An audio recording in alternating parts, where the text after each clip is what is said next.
Quesadilla. Dat zijn Mexicaanse repjes.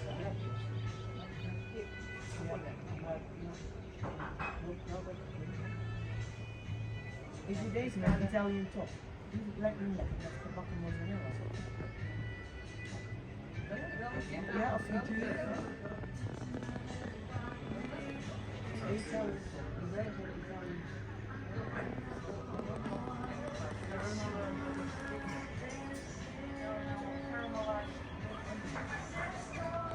Gekarameliseerde eieren.